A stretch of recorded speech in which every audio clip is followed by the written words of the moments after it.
إن الحمد لله نحمده ونستعينه ونستغفره ونؤمن به ونتوكل عليه ونعوذ بالله من شرور أنفسنا ومن سيئات أعمالنا من يهده الله فلا مضل له ومن يضلل فلا هادي له وأشهد أن لا إله إلا الله وحده لا شريك له وأشهد أن محمدا عبده ورسوله اللهم صل على محمد وعلى آل محمد كما صليت على إبراهيم وعلى آل إبراهيم إنك حميد مجيد اللهم بارك على محمد وعلى آل محمد كما باركت على إبراهيم وعلى آل إبراهيم إنك حميد مجيد أما بعد فإن خير الحديث كتاب الله وخير الهدي هدي محمد صلى الله عليه وسلم وشر الأمور محدثاتها وكل محدثة بدعة وكل بدعة ضلالة وكل ضلالة في النار۔ تمام تعریفیں اللہ تعالیٰ کے لیے ہیں جو سارے جہاں کا خالق، مالک اور اس کا پروردگار ہے۔ رحمتیں اور سلامتی ہو احمد مجتبی محمد مصطفیٰ محمد ابن عبداللہ پر جو سارے جہاں والوں کے لیے رحمت بنا کر بھیجے گئے۔ برادران اسلام، دختران ملت، آج کی ترقی یافتہ دور میں جہاں انسان ٹیکنالوجی کے لحاظ سے اور مادی زندگی کے لحاظ سے ایسی جگہ پہنچ گیا ہے جہاں کبھی انسان تصور بھی نہیں کر سکتا تھا۔ ہزاروں میل کا فاصلہ منٹوں میں طے کر لیتا ہے اور گویا دنیا ایک اس کی مٹھی میں جمع ہو گئی ہے، ہر چیز کی پل پل اس کے پاس خبر ہوتی ہے۔ لیکن اتنی ساری ترقی کے باوجود، آسانی کے باوجود، وسائل کے باوجود ہم دیکھ رہے ہیں کہ ہمارے زمانے سے پہلے پرانے لوگ، ان کے زمانے میں جو وسائل کی کمی تھی، اسباب کی کمی تھی اور روپے اور مال کی یہ فراوانی ان کے زمانے میں نہیں تھی، ہم اگر دونوں کا مقارنہ کرتے ہیں، کمپیئر کرتے ہیں، تو ہم دیکھتے ہیں کہ ہمارے مقابلے میں وہ لوگ زیادہ سکون سے زندگی گزارتے تھے۔ سکون اور چین جو ان کے زمانے میں تھا آج وہ عنقا بن گیا ہے۔ عنقا عربی میں ایک پرندہ ہے جس کے بارے میں کہا جاتا ہے کہ صرف اس کا نام ہے، کبھی اس کو دیکھا نہیں گیا، کبھی اس کا وجود نہیں دیکھا گیا۔ اس طریقے سے آج ہماری حالت ہو گئی ہے۔ ہمارے پاس وسائل زیادہ ہیں، نئی نئی ٹیکنالوجی ہے، ہر چیز میسر ہے، انٹرنیٹ میں پوری کتابیں اور پورے معلومات موجود ہیں، اور گھر میں بیٹھ کر کہاں کہاں دنیا کے کونے کونے سے چیزیں منگا لیتا ہے۔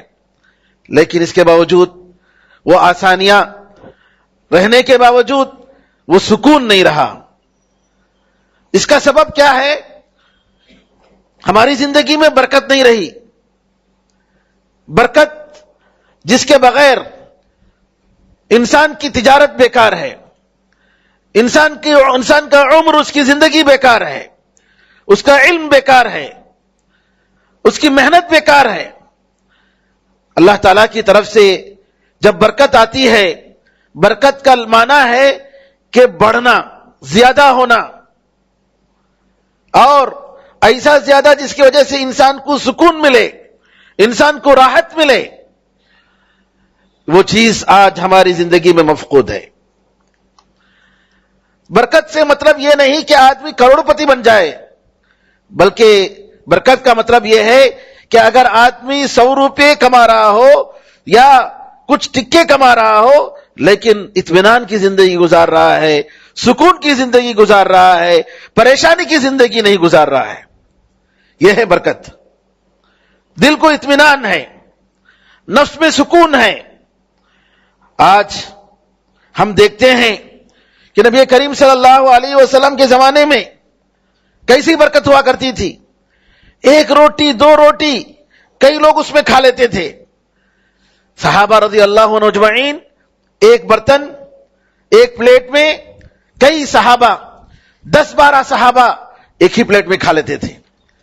پلیٹ رسول اللہ صلی اللہ علیہ وسلم کا جو برتن تھا وہ بڑا برتن ہوتا تھا جس کے 4 جو ہے پکڑنے کے لیے اس کی پکڑ ہوتی تھی، 4 اتنا بڑا، کیونکہ سب مل کر ایک ہی برتن میں کھاتے تھے صحابہ رضی اللہ عنہم اجمعین۔ لیکن کبھی کبھی ایسا ہوتا کہ اس ایک برتن میں ایک فوج کھا لیتی، ایک فوج، اتنی برکت۔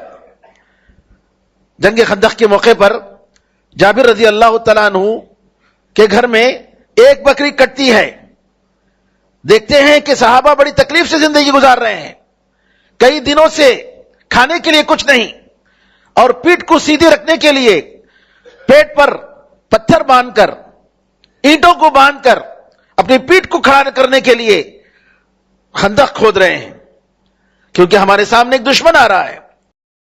نبی کریم صلی اللہ علیہ وسلم صحابہ رضی اللہ عنہ اجمعین کی بھوک کو دیکھ کر جابر رضی اللہ تعالیٰ عنہ اپنے گھر میں بتاتے ہیں، ان کے اہلیہ کہتے ہیں کہ جاؤ نبی کریم صلی اللہ علیہ وسلم سے کہو کہ ہمارے پاس 10 آدمی کا کھانا ہے۔ کتنے؟ 10 آدمی کا کھانا۔ آہستہ سے نبی کریم صلی اللہ علیہ وسلم کو بتاتے ہیں، نبی کریم صلی اللہ علیہ وسلم پوری فوج کو دعوت دیتے ہیں، کہو کہ جابر نے جو ہے دعوت دی ہے، چلو۔ جابر رضی اللہ عنہ پریشان ہو کر جاتے ہیں اور اپنی اہلیہ سے کہتے ہیں کہ نبی کریم صلی اللہ علیہ وسلم پوری فوج کو لے کر آ گئے۔ ان کی اہلیہ کہتی ہیں کہ آپ نے بتایا کہ 10 آدمیوں کا کھانا ہے، کہا میں نے بتایا 10 آدمیوں کا کھانا ہے۔ تو ان کی اہلیہ کہتی ہیں کہ پریشانی کی بات نہیں، نبی کریم صلی اللہ علیہ وسلم سنبھال لیں گے۔ نبی کریم صلی اللہ علیہ وسلم آتے ہیں، کہتے ہیں کہ ہانڈی میں کو چولہے پر رہنے دو، ہانڈی کو چولہے پر رہنے دو، اتارو نہیں۔ اور اس کے بعد کہتے ہیں 10 آدمی اندر آؤ۔ کہتے ہیں تقریباً 1600 لوگ 10 آدمی کا کھانا کھاتے ہیں۔ کتنے؟ 1600۔ اللہ اکبر۔ یہ برکت نبی کریم صلی اللہ علیہ وسلم کے زمانے میں اور ان کے بعد صحابہ کے زمانے میں بھی۔ عثمان رضی اللہ تعالیٰ عنہ جنہوں نے تبوک کی فوج کو تیار کیا تھا، ان کے بارے میں کہتے ہیں کہ ان کے ایک درخت کا کھجور اتنا ہوتا کہ سبحان اللہ تقریباً 2 لاکھ روپے اس کے جو ہے 2 لاکھ درہم جو ہے بنتے تھے، ایک درخت کا کھجور۔ زبیر بن العوام رضی اللہ تعالیٰ عنہ کا واقعہ بڑا عجیب واقعہ ہے۔ زبیر بن العوام رضی اللہ تعالیٰ عنہ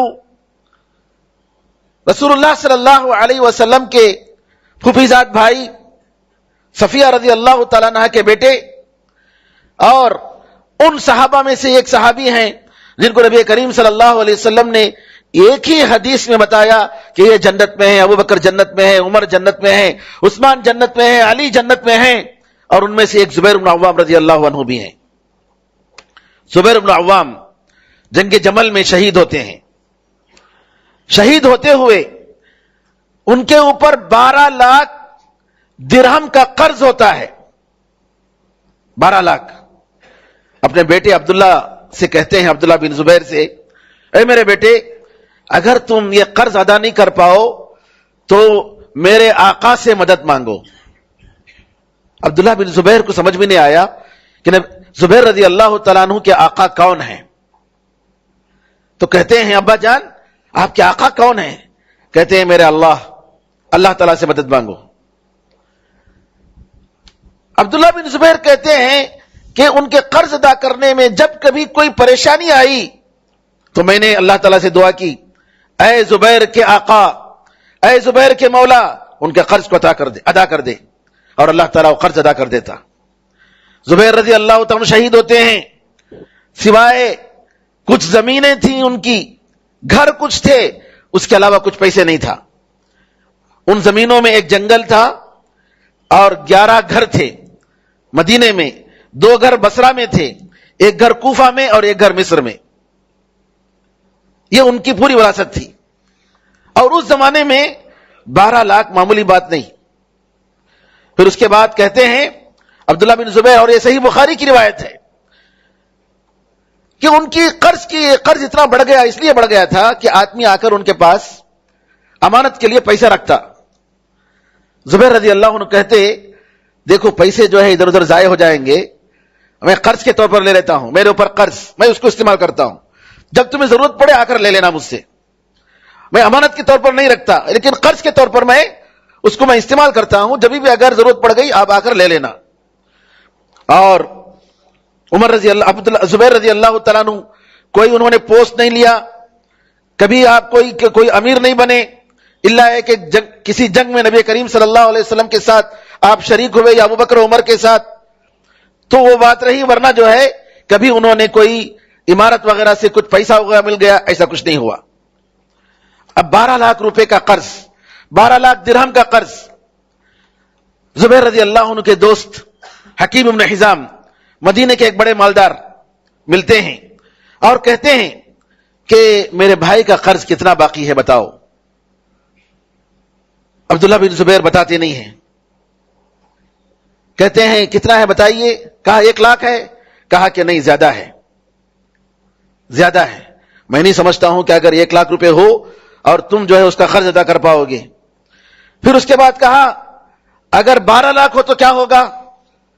حکیم ابن حزام رضی اللہ عنہ کہتے ہیں میں نہیں سمجھتا ہوں کہ تم ادا کر پاؤ گے, اگر ضرورت پڑ جائے تو مجھ سے مدد لے لینا. زبیر رضی اللہ تعالیٰ عنہ اپنی زندگی میں جنگل خریدتے ہیں جس کی قیمت 1,70,000 درہم. عبداللہ بن زبیر ان کے بیٹے 16 لاکھ روپے میں وہ جنگل بیچتے ہیں. یہ سب جو ہے صحیح بخاری کا واقعہ ہے. اور دیکھیے ہم لوگوں کو اس میں کتنا سبق ہے. ہمارے صحابہ رضی اللہ عنہ ان کی زندگی میں, سلف صالحین کی زندگی میں کتنا سبق, کتنے فائدے ہیں اس میں. لیا 1,75,000 70,000 میں, اور ان کے بیٹے قرض ادا کرنے کے لیے 16 لاکھ جو ہے اس پر بیچتے ہیں. پھر اس کے بعد اعلان کرتے ہیں صرف جنگل بیچتے ہیں اور گھر وغیرہ باقی ہے. اگر کسی کا حق ہے زبیر رضی اللہ تعالیٰ عنہ پر, آئے میرے پاس لے لے, جنگل میں آئے میں اس کا ادا کر دوں گا. عبداللہ بن جعفر آئے, کہا کہ میں 4 لاکھ ان کو دیا تھا. عبداللہ بن زبیر نے کہا عبداللہ بن جعفر سے اگر میں چاہوں تو زمین یہ جو جنگل ہے اس میں سے ایک حصہ میں آپ کو دے دیتا ہوں. ایک حصہ جو ہے ان کو کاٹ کے دے دیا. پھر اس کے بعد قرض ادا کر دیا اور باقی 4.5 حصہ تھا کس میں, وہ جنگل میں سے. معاویہ رضی اللہ عنہ کے پاس آئے, عمرو بن عثمان, منذر بن زبیر, عبداللہ بن زما, یہ لوگ تھے, اور ہر ایک نے کہا کہ میں ایک حصہ خرید لیتا ہوں. باقی 1.5 حصہ باقی تھا. معاویہ رضی اللہ تعالیٰ عنہ نے اس کو 1.5 لاکھ میں خرید لیا. باقی ایک حصہ تقریباً جو ہے 1 لاکھ میں گیا. اس کے بعد عمرو بن عثمان کہتے ہیں کہ ہم لوگوں نے 1 لاکھ لے لیے, لیکن عبداللہ بن جعفر اپنا حصہ جو 4 لاکھ میں انہوں نے, جو ان کا قرض باقی تھا اور ان پر کو زمین ملی, وہ 6 لاکھ میں ان کو بیچا. 4 لاکھ قرض تھا, زمین اس کے بدلے میں ملی, 6 لاکھ میں انہوں نے بیچ دیا معاویہ رضی اللہ تعالیٰ عنہ. اور عبداللہ بن زبیر اب جو ہے پورے قرض ادا کر دیتے ہیں. زبیر رضی اللہ عنہ کے بیٹے اور ان کے رشتہ دار کہتے ہیں کہ اب تقسیم کرو میراث, وراثت تقسیم کرو, قرض تو ادا ہو گیا ہے. کہا کہ نہیں, 4 سال میں حج میں اعلان کروں گا کہ اگر کسی کا قرض اگر زبیر پر باقی ہے تو آؤ میرے پاس, میں اس کا قرض پہلے ادا کروں گا, پھر اس کے بعد وراثت کی تقسیم ہوگی. 4 سال اس طریقے سے حج میں اعلان کرتے ہیں. جو بھی قرض سب ادا ہو گیا, 4 سال کے بعد مال میں سے 1/3 حصہ الگ کر دیتے ہیں تاکہ وہ صدقہ جاریہ ان کی طرف سے کر دیں, اور باقی جو ہے اس سے میں تقسیم کرتے ہیں. تقسیم جو ہوا مال تقریباً ٹوٹل 50 ملین, پورے زمین وغیرہ بیچ کر گھر وغیرہ بیچنے کے بعد ٹوٹل مال ان کا کتنا, 50 ملین, ذرا اندازہ لگائیے. اور اس کے بعد ان کی 4 بیویاں تھیں, 4 بیویوں کو ہر ایک بیوی کو 12 لاکھ روپے دیتے ہیں. اس طریقے سے ان کی وراثت تقسیم ہوتی ہے. یہاں جو ہے ہمیں دیکھنے کی بات یہ ہے کہ کیسے ان کے مال میں, ان کی تجارت میں برکت تھی. مسند احمد کی روایت ہے کہ بنو امیہ کے زمانے میں ایک تھیلی میں ایک دانہ ہو سکتا ہے, وہ جو دانہ ہے گیہوں کا رہا ہو یا چاول کا رہا ہو, کہتے ہیں وہ دانہ جو ہے کھجور کے دانے کے برابر تھا، اور اس پر لکھا گیا تھا، اس تھیلی کے اوپر، یہ جو دانہ اگا ہے یہ عدل و انصاف کے زمانے میں یہ اگا ہے، وہ زمانہ جس میں انصاف ہوتا تھا، جس میں ظلم نہیں ہوتا تھا، اس زمانے میں یہ دانہ اگا ہے۔ ذرا یاد رکھیے کہ جس گھر میں انصاف ہو، جس ملک میں انصاف ہو، جس شہر میں انصاف ہو، اور جس سوسائٹی میں انصاف ہو، وہاں برکت آئے گی، اور جہاں ظلم ہو وہاں برکت ختم ہو جائے گی۔ ایک اور روایت میں ابو داؤد، جنہوں نے کتاب سنن لکھی، سنن ابی داؤد کے مصنف، کہتے ہیں میں خود مصر میں، ایجپٹ میں نے ایک کدو دیکھا، اور اتنا بڑا کدو تھا، میں نے ناپ کر دیکھا 3 میٹر سے زیادہ، ایک کدو 3 میٹر سے زیادہ۔ کون کہتے ہیں؟ ابو داؤد رحمت اللہ علیہ، جنہوں نے کتاب السنن لکھی، جو حدیث کی 6 مشہور کتابوں میں سے تیسری کتاب ہے۔ پھر اس کے بعد اور کہتے ہیں کہ میں نے ایک اترجا کا پھل، اترجا یہ جو آرنج ہوتا ہے، آرنج سے بڑا ہے، اس کو انگلش میں سٹرن کہتے ہیں، سٹرن کا پھل کہتے ہیں کہ میں نے ایک سٹرن کا پھل دیکھا، ایک پھل اتنا بڑا تھا کہ اونٹ میں اس کو 2 ٹکڑا کر کے آدھا ادھر اور آدھا ادھر ڈالا گیا تھا، اونٹ کے اوپر اٹھانے کے لیے، اونٹ کے اوپر ایک پھل، سٹرن کا پھل اتنا بڑا، سبحان اللہ، کہ آدھا ادھر اور آدھا ادھر۔ اور اسی طریقے سے معمر بن راشد، جو مسند عبدالرزاق کے امام عبدالرزاق کے جو استاد ہیں، وہ کہتے ہیں میں نے یمن میں کھجور کا ایک خوشہ دیکھا، ایک خوشہ کھجور کا، اتنا بڑا خوشہ کہ سبحان اللہ ایک خچر پر پورے خوشے کو لادا گیا، اتنا بڑا خوشہ۔ یہ کس لیے آتا ہے؟ یہ زمانے میں برکت کی وجہ سے، یہ زمانے میں برکت کی وجہ سے۔ وہ زمانہ گزر گیا، اور انشاءاللہ قیامت کے قریب ایک زمانہ آئے گا، جیسا کہ حدیث میں آتا ہے، نبی کریم صلی اللہ علیہ وسلم فرماتے ہیں کہ قیامت اس وقت تک نہیں آئے گی حتیٰ کہ مال زیادہ ہوگا اور حد سے زیادہ اس کی فراوانی ہوگی، حتیٰ کہ آدمی اپنی زکوٰۃ کا مال لے کر نکلے گا لیکن اس کو کوئی قبول کرنے والا نہیں ہوگا۔ عرب کی سرزمین جو کہ ڈیزرٹ، صحرا ہے، اس میں ندیاں آئیں گی، درختیں آئیں گی، اس طریقے سے۔ اور ایک صحیح مسلم کی روایت میں آتا ہے کہ اللہ تعالیٰ ایک بارش کو بھیجے گا، جی ہر گھر میں وہ بارش پہنچے گی، بارش کا پانی پہنچے گا، اور زمین کو بالکل قریب کر دے گا، صاف کر دے گا، اور زمین کو کہا جائے گا تیرے پودے کو اگا، تیرے پھلوں کو اگا، اور تیری برکت کو نکال۔ تو اس وقت جی ایک انار کا پھل، کئی لوگ اس کو، ایک بڑی جماعت اس کو ایک انار کے پھل میں کھائیں گے، اور ایک انار کے پھل کا جو چھلکا ہوگا وہ اتنا بڑا ہوگا کہ اس کو رکھ کر لوگ اس سے سایہ حاصل کریں گے۔ اور اسی طریقے سے دودھ جو نکلے گا، دودھ کے تھنوں میں، جانوروں کے تھنوں میں جی برکت ہوگی کہ اونٹ کے ایک تھن کے دودھ سے جو ہے، اونٹنی کے ایک تھن کے دودھ سے ایک بہت بڑی جماعت جو ہے دودھ پی پائے گی، اتنی برکت ہوگی، سبحان اللہ۔ تو برکت کس وجہ سے؟ ایمان کی وجہ سے، اللہ تعالیٰ کے دین پر عمل کرنے کی وجہ سے۔ سورہ اعراف میں اللہ تعالیٰ فرماتا ہے وَلَوْ أَنَّ أَهْلَ الْقُرَىٰ آمَنُوا وَاتَّقَوْا، اگر یہ بستی والے، یہ شہر والے ایمان لائیں اور اللہ سے ڈریں، لَفَتَحْنَا عَلَيْهِمْ بَرَكَاتٍ مِنَ السَّمَاءِ وَالْأَرْضِ، ان کے اوپر ہم آسمان و زمین کے برکتیں ہم کھول دیں گے۔ یہ اللہ کا وعدہ ہے میرے بھائیوں۔ تو برکت کس میں ملے گی؟ رسول اللہ صلی اللہ علیہ وسلم کے طریقے پر چل کر ملے گی، اللہ تعالیٰ کا خوف پیدا کرنے سے ملے گی۔ ہماری زندگی میں، ہمارے وقت میں، ہمارے علم میں، جی ہمارے مال و دولت میں اگر برکت آنی ہے تو اللہ تعالیٰ کا تقوی اختیار کیجئے، اللہ کی پرہیزگاری اختیار کیجئے، اللہ سے ڈریے، اللہ تعالیٰ سے محبت پیدا کیجئے، دیکھیے کہ خود بخود اپنی زندگی میں برکت آئے گی۔ میرے بزرگوں، برکت حاصل کرنے کے کچھ اسباب ہیں۔ ان اسباب میں سب سے پہلے، جیسا کہ میں نے بتایا، قرآن کریم کا ذکر تقوی اور پرہیزگاری ہے۔ تقوی اور پرہیزگاری، تقوی کا کیا مطلب ہے؟ کہ شریعت پر اللہ تعالیٰ کے لیے عمل کرنا، جی شریعت پر عمل کرنا اور شریعت کے لمٹ میں رہنا، یہ جو ہے تقوی ہے۔ دوسری چیز، اللہ تعالیٰ کے رزق پر شکر ادا کرنا۔ قرآن کریم اللہ فرماتا ہے وَإِذْ تَأَذَّنَ رَبُّكُمْ لَئِن شَكَرْتُمْ لَأَزِيدَنَّكُمْ، وَلَئِن كَفَرْتُمْ إِنَّ عَذَابِي لَشَدِيدٌ. اللہ تعالیٰ نے یہ بتا دیا کہ اگر تم شکر کرو گے اور دوں گا، میں تمہیں اور دوں گا. شکریہ کا جذبہ ہونا چاہیے، خاص طور پر مردوں اور عورتوں میں. گھروں میں عورت عام طور پر کیا ہے، ارے کیا جی کب دیکھے طبیعت گھر میں نہیں ہے. اللہ کا شکر ادا کرو، اللہ نے جو دیا ہے الحمدللہ، اللہ کا کرم، اللہ کی رحمت. تو جتنا بھی ملا ہے اس پر شکر ادا کیجیے، اللہ تعالیٰ اور دے گا. اگر ناشکری کریں گے تو میرا عذاب بڑا سخت ہے.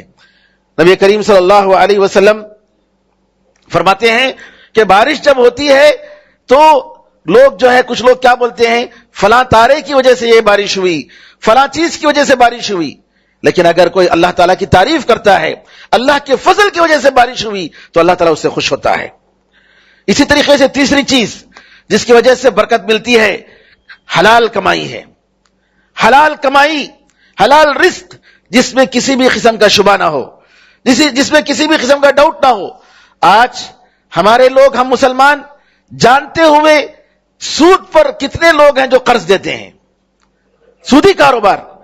پیسے دیتے ہیں، ہم 1000 روپے دیں گے، آپ جو ہے 1200 روپے واپس کریں گے. جی 1,00,000 روپے دیں گے، آپ کو جو ہے 2000 روپے ایکسٹرا دینا پڑے گا. نعوذ باللہ. حالانکہ جو ہے دیکھنے میں زیادہ ہے، 1,00,000 2,000 1,00,000 1,500 میرے بھائیوں، لیکن یہ جو برکت ہے وہاں ختم ہو جاتی ہے. برکت جی بظاہر بڑھنے سے نہیں ہے، بلکہ ایک معنوی چیز ہے، ایک باطنی چیز ہے جو اللہ تعالیٰ کی طرف سے انسان کو ملتا ہے. چوتھی چیز برکت کا سبب کہ میانہ روی اختیار کرنا. میانہ روی کا مطلب یہ ہے کہ بخیلی بھی نہیں کرنا اور جو ہے اسراف بھی نہیں، بیچ کا راستہ. کھانے پینے میں، زندگی کی ضروریات میں میانہ روی، بیچ کا راستہ اختیار کرنا، یہ اللہ تعالیٰ کا حکم ہے. اسی طریقے سے پانچواں سبب کہ آدمی سچا بولے، سچائی کا التزام کرے. ہمیشہ بات کہے تو سچ بات، جھوٹ بات سے دور رہے. حدیث میں آتا ہے کہ اگر 2 بزنس مین ملتے ہیں اور اگر سچائی کے ساتھ پیش آتے ہیں، اگر اس میں جو عیب ہے بتاتے ہیں کہ نہیں اس میں عیب ہے بھائی، میں بتا رہا ہوں دیکھ لیجئے، یہ چیز آپ لوگ دیکھ لیجئے، ضرورت ہے تو لے لیجئے ورنہ چھوڑ دیجئے، اس میں ایسی چیز ہے. صدق کے ساتھ، سچائی کے ساتھ کھل کر جی اپنی چیز بیچ رہے ہیں چھپائے بغیر، تو اللہ تعالیٰ اس میں برکت دیتا ہے. اور اگر اس میں نعوذ باللہ عیب کو چھپا کر جی سچائی کے بغیر جھوٹ بول کر اگر بیچ رہا ہے تو نعوذ باللہ اس میں برکت نہیں ہے، برکت ختم ہو جاتی ہے. چھٹی چیز دعا کی وجہ سے اللہ تعالیٰ برکت عطا فرماتا ہے. اور اسی طریقے سے انسان کے اندر قناعت ہونی چاہیے. قناعت کہ اللہ تعالیٰ نے جو دیا ہے الحمدللہ، ہم اس پر قناعت کریں گے، اللہ اور دے گا انشاءاللہ. لیکن ہمیں دنیا والوں کو دیکھ کر، دوسروں کو دیکھ کر جی یہ کرنے کی ضرورت، افسوس کرنے کی ضرورت نہیں. حدیث میں ہمیں یہ کہا گیا کہ دنیا کے مسائل میں اپنے سے جو ہے نیچے کو دیکھو، دین کے مسائل میں اپنے سے اوپر کو دیکھو، لیکن دنیا کے مسائل میں اپنے سے نیچے کو دیکھو. اپنے سے نیچے کو دیکھیں گے اللہ کا شکر ادا کریں گے، لیکن اگر اپنے سے اوپر کو دیکھیں گے، کیا ہے میرے پاس فلاں چیز نہیں ہے، میرے پاس فلاں چیز نہیں ہے، میرے پاس یہ محل نہیں ہے، اگر اس طرح سوچے گا تو اللہ تعالیٰ کی نعمت کو حقیر سمجھے گا، شکر کے بجائے ناشکری کرے گا. اب آئیے میرے بھائیوں، کھانے میں برکت کے لیے نبی کریم صلی اللہ علیہ وسلم نے کچھ چیزیں بتائی ہیں. اس میں سے ایک چیز ہے کہ امام بخاری رحمۃ اللہ علیہ نے مقداد بن معدی کرب رضی اللہ عنہ سے بتایا کہ نبی کریم صلی اللہ علیہ وسلم نے فرمایا کہ اپنے کھانے کو ناپ لیا کرو، اس میں برکت ملے گی. یہ صحیح بخاری کی روایت ہے. جو کھانے کا مطلب غلہ جو ملتا ہے، غلہ چاول، یعنی خریدتے ہوئے بیچتے ہوئے جی ناپ کر لیجئے، تول کر لیجئے. اس سے کیا ہوگا کہ بغیر اس کے لیں گے تو اس میں برکت نہیں ملے گی، اس میں آپ کو حساب ملے گا جیسا کہ آج ہوتا ہے. ایک اور روایت میں عائشہ رضی اللہ تعالیٰ عنہ کے پاس یہ ہے کہ نبی کریم صلی اللہ علیہ وسلم کے وفات کے بعد گھر میں جو پڑا ہوا تھا، میں اٹھا رہی تھی اور وہ جو ہے ختم ہی نہیں ہو رہا تھا. ایک زمانے سے میں اٹھا رہی تھی، ختم نہیں ہو رہا تھا. مجھے شک، میں نے کہا دیکھتے ہیں کیا ہے، ناپ کر دیکھا تو کم ہو گیا، ختم ہو گیا. یعنی اس لیے ختم ہوا کہ عائشہ رضی اللہ تعالیٰ عنہ کو اس میں جو ہے انہوں نے یہ دیکھنا چاہا، امتحان لینا چاہا، کہ دیکھنا چاہا، ٹیسٹ کرنا چاہا کہ واقعی کیا ہے، دیکھیں کیوں یہ ختم نہیں ہو رہا ہے. اب جب انہوں نے اس نیت سے جب انہوں نے دیکھا تو ختم ہو گیا. لیکن رسول اللہ صلی اللہ علیہ وسلم کی یہ حدیث جو ہے کہ آپ مثال کے طور پر روزانہ آپ اپنا گھر میں پکا رہے ہیں تو آپ ناپ کر، میشرمنٹ ہوتا ہے اس میشرمنٹ میں، اور میشرمنٹ میں بھی بعض علماء نے کہا کہ نبی کریم صلی اللہ علیہ وسلم کی دعا ہے کہ ان کا جو میشرمنٹ تھا ناپنے کا آلہ سا اور مد، نبی کریم صلی اللہ علیہ وسلم نے دعا کی. سا جو ہے تقریباً 3 کلو کے برابر ہے، اور جو ہے ایک مد جو ہے 4 سا کے برابر، یہ 4 مد 1 سا کے برابر. مد جو ہے چھوٹا ہے اور سا بڑا ہے. سا جو ہے 3 کلو کے برابر اور 1 مد. تو بعض لوگ کہ نبی کریم صلی اللہ علیہ وسلم نے دعا فرمائی، اے اللہ ہمارے مد میں برکت عطا فرما، ہمارے مد میں برکت عطا فرما. تو بعض گھروں میں یہی مد کا آلہ استعمال کرتے ہیں کہ نبی کریم صلی اللہ علیہ وسلم، اور وہ میشرمنٹ آج بھی الحمدللہ علماء کے پاس موجود ہے. اور بھی باتیں ہیں انشاءاللہ اگلے درس میں آئیں گے. اللہ تعالیٰ سے دعا ہے کہ اللہ تعالیٰ ہم سب کو حسن عمل کی توفیق عطا فرمائے، ہماری رزق میں، ہماری عمر میں، ہمارے علم میں، ہمارے عمل میں، ہمارے مال و دولت میں، جی ہمارے آل و اولاد میں اللہ برکت عطا فرمائے، اور مسلمانوں کو اللہ تعالیٰ اپنے نعمتوں سے نوازے، ان کی حفاظت فرمائے، اللہ تعالیٰ دوسروں کے شر سے ان کو بچائے. آمین ارحم الراحمین. بارک اللہ لنا ولکم فی القرآن العظیم ونفعنا وإياكم بالآیات والذکر الحکیم. انہ تعالی جواد کریم ملک بر رؤوف رحیم رب حلیم.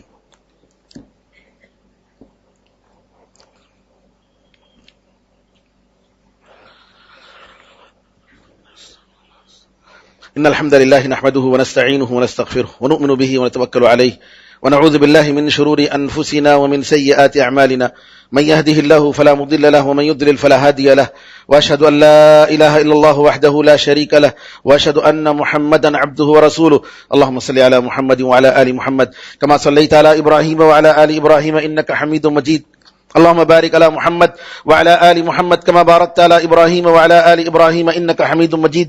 وصل على جميع الأنبياء والمرسلين والملائكة المقربين والخلفاء الراشدين وعلى جميع الصحابة أجمعين ومن تبعهم بإحسان إلى يوم الدين. اللهم أعز الإسلام والمسلمين، اللهم انصر الإسلام والمسلمين، اللهم انصر من نصر الدين.